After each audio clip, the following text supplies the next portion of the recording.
10 லட்சம் கோடிக்கு மேல கடன் வாங்கி வச்சுட்டு போயிருக்கிற இன்னைக்கு அந்த தமிழ்நாடு அரசு இருக்கிறப்போ, கஜானாவை சுத்தமா தொடச்சி வலிச்சு வச்சுட்டு போயிருக்கிறப்போ, அடிடா சக்க கதையை கட்டிலே கஜானாவில் காசு இல்லையா அண்ணாச்சி? இது என்ன கஞ்சி பானையா எல்லாருமே வலிச்சு நக்கிட்டு போறக்கு? கஜானாவில் காசு மட்டும் இல்லைன்னு இல்லை, கஜானாவே கடன்ல தான் இருக்கு. இது கனகாலத்துக்கு முன்னுக்கே ஊர் மக்களுக்கு தெரியும். உங்களுக்கு இந்த விஷயம் தெரியாதுன்றது உங்களுக்கு ஓட்டு போட்டினோம்லோ அவைகளுக்கு இப்போதான் புரிய வருது. கஜானாவில் காசு இருந்தால் எல்லாராலையும் செலவழிக்க முடியும். கஜானாவில் காசு சேர்க்கறது தான் இந்த அரசியல்ற கேமு. அது கூடிய தெரியாம குந்தியாச்சு.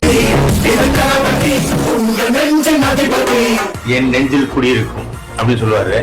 ஒரு சின்ன சேஞ்ச், என் நெஞ்சில் குடியிருக்கும். நெஞ்சில எல்லாம் எங்கே இல்ல பங்கு மாட்டிக்கிட்ட பங்கு. அது சரி, நம்ம எக்கனாமிக்ஸை படிச்சிருக்கணும், பிஸ்னஸை தெரிஞ்சு வச்சிருக்கணும். அப்போதான் எப்படி வருமானத்தை ஈட்டுறது, நட்டம் வந்தால் எப்படி அதுலேருந்து மீள்றதுன்னு சொல்லி தெரிஞ்சிருக்கும். நம்ம தான் அந்த ஒத்த வார்த்தையை அடிச்சு விட்டு வந்தாச்சு, என் நெஞ்சில் குடி இருக்குமென்னு சொல்லி. இப்போ குடியில் யார் இருக்குன்னு சொல்லி தெரியாம போயிட்டு அதை வேற ஞாபகப்படுத்திட்டீங்க. நெஞ்சமெல்லாம் பொண்ணா இருக்கு தம்பி, மறக்க முடியல. சரி, மறக்காம அண்ணாச்சிக்கு ஒருக்கா பகிர்ந்து விடுங்கள். பார்த்தா படிக்கிறதுக்கு அதிகமான வாய்ப்புகள் இருக்கு. நக்கல்யா அவனுக்கு